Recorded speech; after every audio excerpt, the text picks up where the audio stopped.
Charles Spurgeon, Os Tesouros de Davi, volume 1. Comentário no Salmo 13.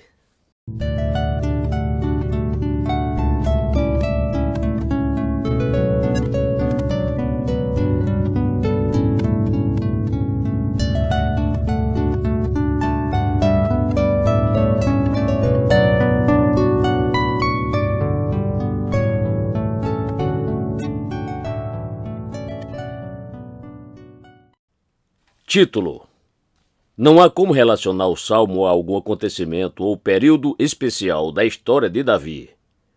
Todas as tentativas de encontrar um lugar de origem são apenas suposições. Trata-se, indubitavelmente, mais de uma vez do palavreado do homem de Deus, tantas vezes provado, cujo propósito é expressar os sentimentos do povo de Deus nessas provações recorrentes que os acossam. Se o leitor ainda não teve a oportunidade de usar as palavras dessa breve ode, agora as usará se for um homem segundo o coração do Senhor.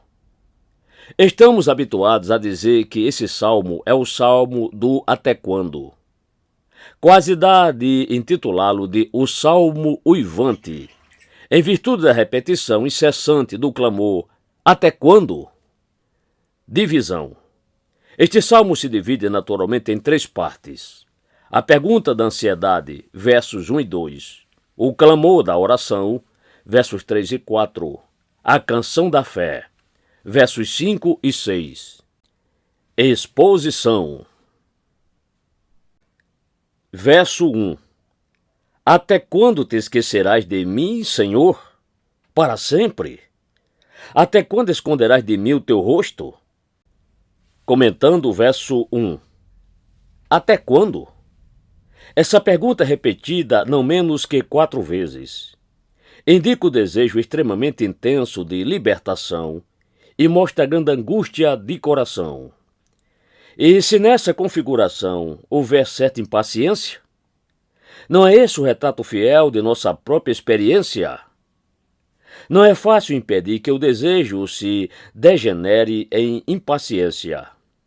É em virtude da graça que, enquanto esperamos em Deus, somos impedidos de nos capitular ao espírito de murmuração. Até quando? O clamor repetido muitas vezes não se torna um brado muito uivante? E se a angústia não encontrar outro meio de expressar-se? Mesmo assim, Deus não está longe da voz de nosso bramido, pois Ele não considera o som de nossas orações, mas a obra que o seu Espírito faz nas orações para provocar o desejo e inflamar os sentimentos. Até quando? Até quando os dias parecerão longos, quando a alma estiver deprimida dentro de nós. Como os momentos parecem deslizar desgastadamente para a tristeza. Como o tempo gosta de demorar-se em permanecer em voo. O tempo voa com asas habilidosas durante os dias de verão, mas nos dias de inverno ele tremula dolorosamente. Uma semana confinada entre as paredes de uma prisão é mais longa que um mês em liberdade. Tristeza longa manifesta corrupção abundante, pois o ouro tem de ficar muito tempo no fogo para que as impurezas sejam consumidas. Por conseguinte, a pergunta, até quando? Indica investigação profunda do coração. Até quando te esquecerás de mim, Senhor? Davi, como são tolas as suas palavras. Pode Deus se esquecer? A onisciência pode ter lapsos de memória? Acima de tudo, o coração do Senhor pode esquecer-se dos seus próprios filhos amados? Irmãos, afugentemos esse pensamento e ouçamos a voz do Deus da aliança proferida pela boca do profeta. Pode uma mulher esquecer-se tanto do filho que cria, que se não compadeça dele, do filho do seu ventre? Mas ainda que esta se esquecesse, eu todavia me não esquecerei de ti. Eis que, na palma das minhas mãos, te tenho gravado. Os teus muros estão continuamente perante mim. Isaías 49, versos 15 e 16. Para sempre? Que pensamento tenebroso! Já era ruim suspeitar um esquecimento temporário. Mas faremos a ingrata pergunta e imaginaremos que o Senhor rejeitará o seu povo para sempre? Não. A sua ira pode durar uma noite, mas o seu amor permanecerá eternamente. Até quando esconderás de mim o teu rosto? Esta é uma pergunta extremamente racional, pois Deus pode esconder o rosto e ao mesmo tempo se lembrar. O rosto escondido não é sinal de coração esquecido. É em amor que o rosto é virado. Mas, para o verdadeiro Filho de Deus, a ocultação do rosto do Pai é terrível. Ele só ficará tranquilo quando o rosto do Pai lhe voltar a sorrir. Verso 2. Até quando consultarei com a minha alma, tendo tristeza no meu coração cada dia? Até quando se exaltará sobre mim o meu inimigo? Comentando o verso 2. Até quando consultarei com a minha alma, tendo tristeza no meu coração cada dia?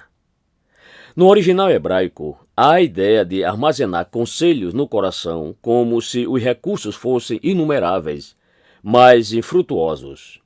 Nesse ponto, temos sido como Davi, porque consideramos e reconsideramos dia após dia, mas não descobrimos o recurso feliz por meio do qual escapemos de nossos problemas.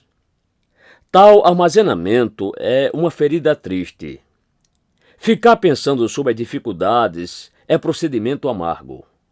As crianças enchem a boca de amargura quando, com rebeldia, mastigam o comprimido que deveria ter sido, com obediência, engolido imediatamente. Até quando se exaltará sobre mim o meu inimigo? É como absinto no fel ver o inimigo ímpio exultar-se, enquanto a nossa alma fica oprimida dentro de nós. A risada do inimigo irrita terrivelmente os ouvidos do aflito. O diabo ri de nossa miséria. É a última gota para extravasar a nossa reclamação e acaba totalmente com a nossa paciência. Portanto, façamos disso um importante argumento em nossa súplica por misericórdia. O leitor cuidadoso observará que a pergunta "até quando?" foi feita de 4 formas. Ao que parece, a aflição do escritor é vista, por assim dizer, como afetando a ele por dentro e aos inimigos por fora. Todos somos propensos a tocar na pior corda. Erigimos pedras monumentais em cima das sepulturas de nossas alegrias. Mas quem pensaria em erigir monumento de louvor em cima de misericórdias recebidas? Escrevemos 4 livros de lamentações e apenas um de cantares.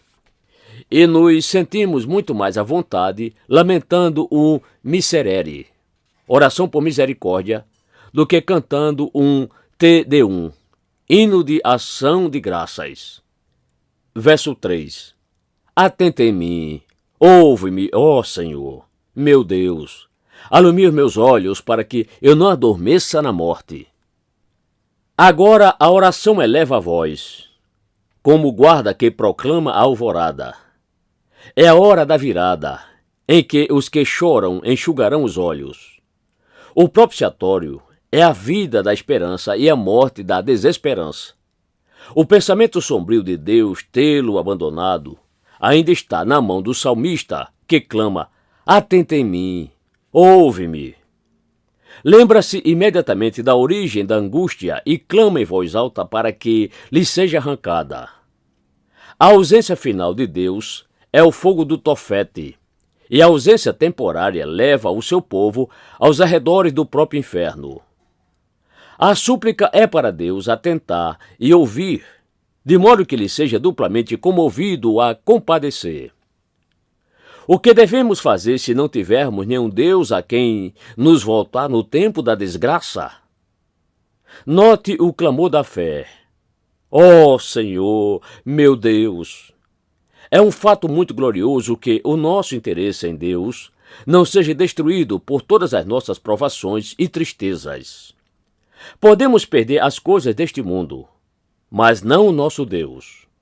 O título de propriedade do céu não está escrito na areia, mas em bronze eterno. Alumia os meus olhos. Quer dizer, que os olhos da minha fé se iluminem para que eu veja o meu Deus no escuro. Que os meus olhos vigilantes fiquem bem abertos para que eu não seja ludibriado. Que os olhos do meu entendimento sejam iluminados para ver o que é certo. Talvez aqui também haja alusão ao aplauso dos espíritos tão frequentemente chamados de a iluminação dos olhos, porque faz o rosto iluminar e os olhos brilharem. Habituemo-nos a orar. Clareia as minhas trevas. Nós te pedimos, ó Senhor. Pois em muitos aspectos precisamos dos raios iluminadores do Espírito Santo, para que eu não adormeça na morte. O escuro gera sono, e o desânimo não tarda em tornar os olhos pesados. Dessa fraqueza e obscuridade de visão, causada pelo desespero, há apenas um passo para o sono férreo da morte. Davi temia que as provações lhe acabassem com a vida, e ele corretamente usa o medo como argumento com Deus em oração. Nisso, a angústia profunda tem certo tipo de reivindicação à compaixão. Não se trata de um direito, mas de um argumento que tem poder com a graça. Sobre a pressão da tristeza de coração, o salmista não aguarda o sono da morte com esperança e alegria, como faz os crentes convictos e seguros. Ele recua da morte com medo, da qual inferimos que a escravidão do medo da morte não é coisa nova. Verso 4. Para que o meu inimigo não diga, prevaleci contra ele, e os meus adversários se não alegrem, vindo eu a vacilar. Este versículo apresenta outra súplica. É algo que o crente experimentado controla bem quando está de joelhos. Fazemos uso de nosso arqui-inimigo pelo menos uma vez e, como Sansão, o forçamos a moer no moinho enquanto usamos a sua arrogância cruel como argumento na oração. Não é a vontade do Senhor que o grande inimigo de nossas almas prevaleça contra os filhos de Deus. Isso desonra a Deus e faz os ímpios se gabarem. Para nós, é bom que a nossa salvação e a honra de Deus estejam tão estreitamente ligadas, porque assim elas permanecem juntas ou caem juntas. O Deus da aliança deixará todos os nossos inimigos totalmente confusos. Se por certo tempo nos tornarmos alvo da zombaria e escárnio deles, chegará o dia em que a vergonha mudará de lado e o desprezo será derramado naqueles a quem é devido. Verso 5. Mas eu confio na tua benignidade. Na tua salvação, meu coração se alegrará. Que mudança! Note que a chuva parou e o tempo de os pássaros cantarem chegou. O propiciatório revigorou de tal maneira o pobre chorão que ele limpa a garganta para cantar. Se chorarmos com ele, agora dancemos com ele. O coração de Davi estava mais frequentemente desanimado do que a harpa que ele toca. Muitos dos salmos ele começa gemendo e os termina cantando. Outros ele começa com alegria e termina com tristeza. De forma que o leitor pensaria, diz Pete Moulin, aspas, que esses salmos foram compostos por dois homens de temperamentos opostos. Fecha aspas. É digno de nota que a alegria é bem maior por causa da tristeza prévia, assim como a calma é muito mais deliciosa mentalmente do que a tempestade que a precede. Tristezas lembradas adocicam a alegria presente. Esta é a declaração de confiança. Mas eu confio na tua benignidade. Por muitos anos fora o seu costume fazer do Senhor o seu castelo e torre de defesa. E ele sorri por detrás do mesmo bastião. Ele está firme na fé, e a fé lhe dá firmeza. Tivesse ele duvidado da realidade da confiança em Deus, teria fechado uma das janelas pelas quais o sol se delicia em brilhar. A fé está em operação e, por conseguinte, se revela prontamente. Nunca haverá dúvida no coração sobre a existência da fé enquanto ela estiver em ação. Quando a lebre ou a perdiz está parada, não a vemos, mas tão logo esteja em movimento, a percebemos imediatamente. Todos os poderes dos inimigos não retiraram o salmista do lugar seguro em que se encontrava. Como o marinheiro náufrago se agarra no mastro, assim Davi se agarra na fé. Jamais poderia nem abandonaria confiança no Senhor, seu Deus. Que ganhemos pelo seu exemplo e nos mantenhamos por nossa fé, como por nossa vida. Presta atenção à música que a fé toca na alma. Os sinos da mente estão tocando. Na tua salvação, meu coração se alegrará. A alegria e festa dentro de casa, pois um convidado importante chegou e o bezerro cevado foi morto. A doçura é a música que soa das cordas do coração. Verso 6. Cantarei ao Senhor, porquanto me tem feito muito bem. Mas não é tudo. A voz se une ao santo trabalho e a língua entoa a mesma melodia que a alma, enquanto o escritor declara: cantarei ao Senhor. Eu te louvarei todos os dias, agora que a tua ira se afastou. Pensamentos reconfortantes surgem do sacrifício de sangue. O salmo se encerra com a declaração que é uma refutação da acusação de esquecimento que Davi proferira no versículo 1. Porquanto me tem feito muito bem. Assim devemos fazer, caso estejamos esperando por algum tempo. A reclamação que em nossa precipitação proferimos será alegremente retratada e testemunharemos que o Senhor nos tem feito muito bem.